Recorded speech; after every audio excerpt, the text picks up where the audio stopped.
आज हम आपके सामने जो टॉपिक लेकर आए हैं उसका नाम है बाल विकास के सिद्धांत एवं उसकी विशेषताएं। चाहे सीटीटी का सिलेबस हो, चाहे बीएड का सिलेबस हो, चाहे डीएलएड का सिलेबस हो, एमएड का सिलेबस हो, टीचर एजुकेशन के फील्ड से संबंधित जो भी कोई क्षेत्र हो उसमें इसके बारे में बखूबी से जानकारी लेना होता है। बाल विकास के क्षेत्र में दो प्रकार के सिद्धांतों की चर्चा बहुत ही पूर्व काल से हो रही है। मैंने दर्जनों किताबों में देखा कि आज भी इसी के इर्द गिर्द सिद्धांतों की चर्चा होती है, जिसमें पहला है आपको क्रमिक विकास का सिद्धांत और दूसरा है सम विकास का सिद्धांत। जैसा कि मैंने पूर्व में बताया आपको भी कि ये जो क्रमिक विकास के सिद्धांत की बात है, इसकी चर्चा तकरीबन 140 साल से या 150 साल पहले से होती आ रही है। जब मनोविज्ञान एक फिलॉसफी का एक ब्रांच हुआ करता था, उस वक्त भी यही अवधारणा थी। और आज जब मनोविज्ञान का एक स्वतंत्र अस्तित्व है, मनोविज्ञान की दर्जनों जो शाखाएं उपशाखाएं जो आ गई हैं, आज भी इसी बात की चर्चा होती है। आपको थोड़ी सी हंसी भी आएगी कि ये जो फिर क्रमिक विकास के सिद्धांत की चर्चा करने वाले जो पुराने जो साइकोलॉजिस्ट रहे हैं या जो फिलोसोफर्स रहे हैं, उनका कहना है कि बच्चों का जो विकास होता है ना, वो क्रम से होता है। पहले शारीरिक विकास होता है, फिर मानसिक विकास होता है। मानसिक विकास में भी विभिन्न प्रकार के विकास पहले होते हैं, कुछ विकास बाद में होते हैं। शारीरिक विकास में भी कुछ शारीरिक विकास पहले होता है, कुछ अंगों का विकास पहले होता है, कुछ अंगों का विकास बाद में होता है। लेकिन आज के वर्तमान परिप्रेक्ष्य में ये थोड़ी सी हास्यास्पद लगती है, लेकिन विभिन्न किताबों में इसका जिक्र है। और दूसरा है कि सम विकास का सिद्धांत। सम विकास के सिद्धांत के ऊपर जितने सारे चाइल्ड साइकोलॉजिस्ट हैं, ये सभी लोग इसके ऊपर मुहर लगाते हैं, क्योंकि उनका मानना ये है कि ये जो विभिन्न प्रकार के जो विकास होते हैं बच्चों के भीतर, ये सभी विकास एक साथ होते हैं। अगर मानसिक विकास होता है तो शारीरिक विकास भी हो रहा होता है। विभिन्न प्रकार के शारीरिक विकास का विभिन्न प्रकार के मानसिक विकास से कोई लेना देना नहीं है, सभी साथ साथ चलते हैं। जैसे ही बच्चे माता के गर्भ में आते हैं और गर्भ में आने के बाद जैसे जैसे विभिन्न प्रकार से दिन बीतते जाते हैं, सप्ताह बीतते जाते हैं, महीने बीतते जाते हैं, और फिर जन्म के बाद तो जैसे जैसे समय बीतता है, बच्चों के भीतर परिपक्वता आती है, मानसिक रूप से परिपक्वता आती है, और धीरे धीरे बाद में फिर शारीरिक रूप से भी परिपक्वता आती है। तो ये जो जितने सारे डेवलपमेंट है ना, ये सारे डेवलपमेंट बच्चों के एक साथ होते हैं।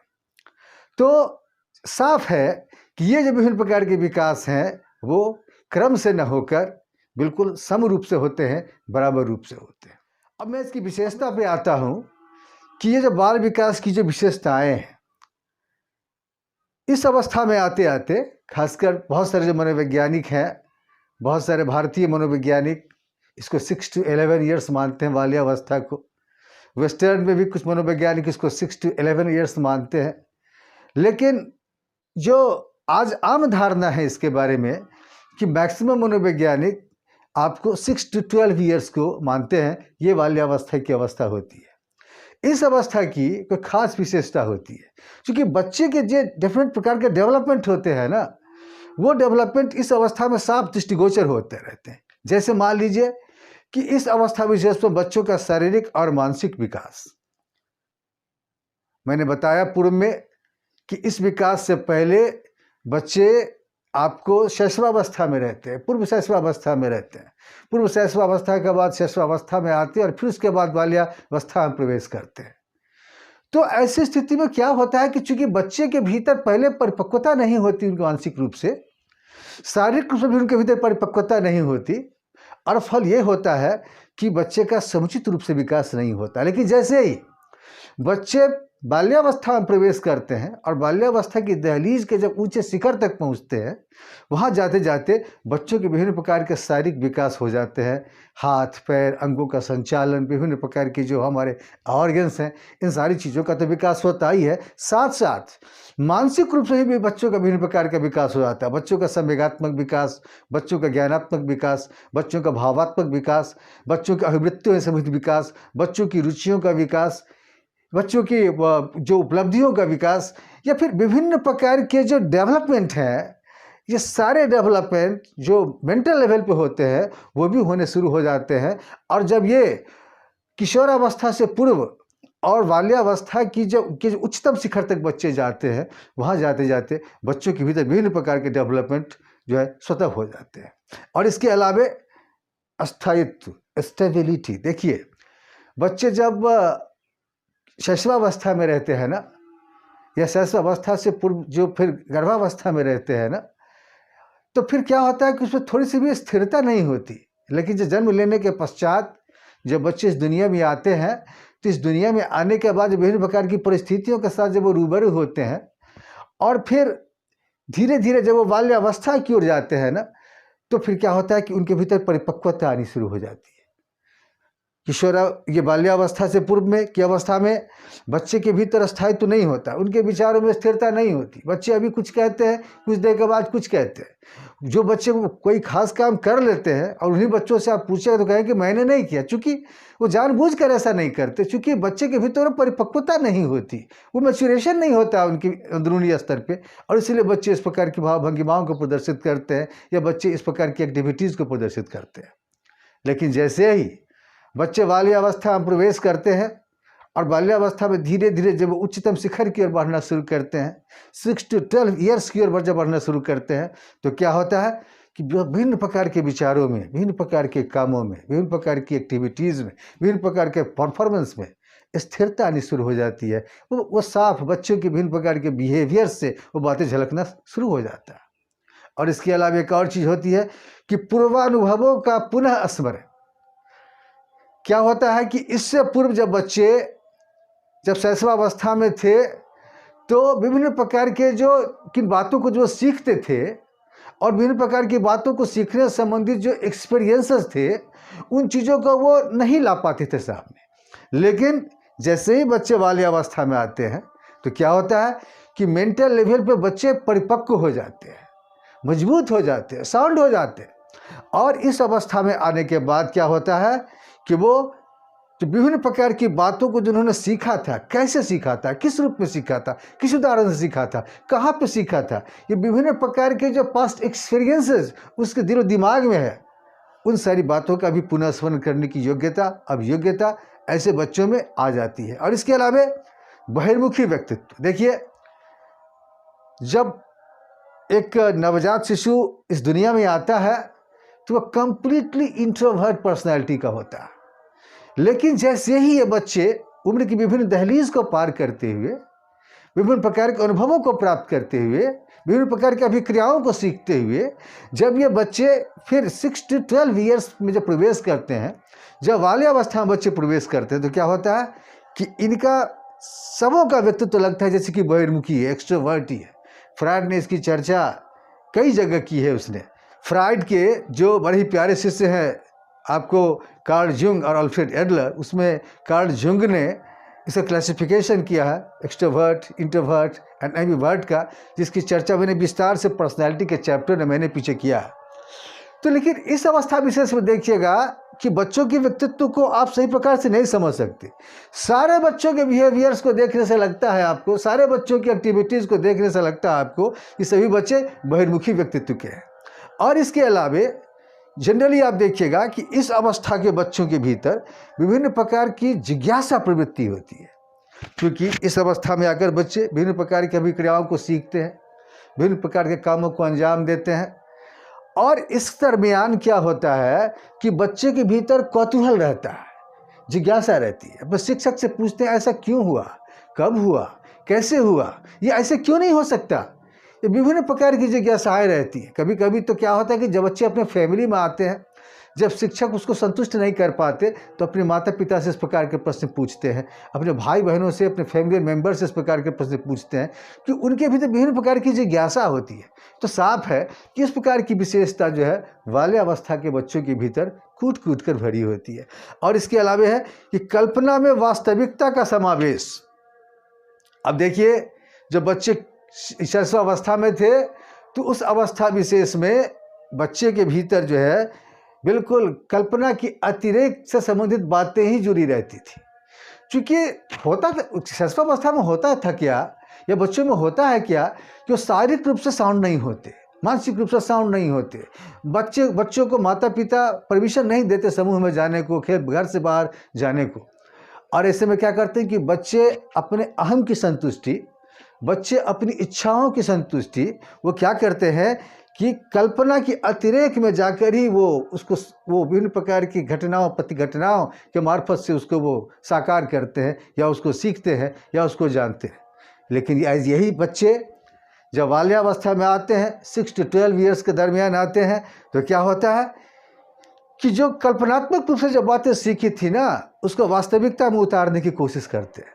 जो बातें पहले कल्पनात्मक रूप से सीखते थे उसको वास्तविक रूप से सीखते हैं, और कल्पनात्मक रूप से भी जो बातें सीखी थी पहले उसको वास्तविकता का अमली जामा पहनाकर उस चीज़ को सामने प्लेटफार्म पर लाते हैं।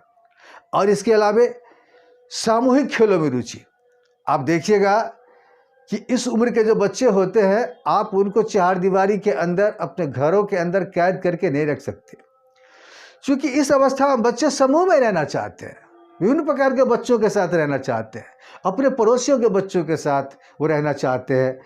क्योंकि बच्चे आप लाख चाहिएगा उसको कि अपने घर की चार दीवारी में रखें या अपने घरों में रखें या अपने हिसाब से रखें, बच्चे नहीं रहते। वो बच्चे सामूहिक खेलों में भाग लेना शुरू कर देते हैं। सामूहिकता की प्रवृत्ति ऐसे कहें हम कि कूट कूट कर भरी होती है। रॉस नाम के मनोवैज्ञानिक ने इसके ऊपर एक्सपेरिमेंट किया और उसने भी इस बात को प्रूफ किया कि इस उम्र के जो बच्चे होते हैं, 6 to 12 ईयर्स के जो बच्चे होते हैं, ऐसे बच्चों में इस प्रकार की भावना कूट कूट कर भरी होती है। और इसके अलावा बच्चे के भीतर जो विभिन्न प्रकार की जो नैतिकता संबंधित बातें, सामाजिकता संबंधित बातें, उन चीज़ों का विकास भी इसी पर्टिकुलर अवस्था में होता है।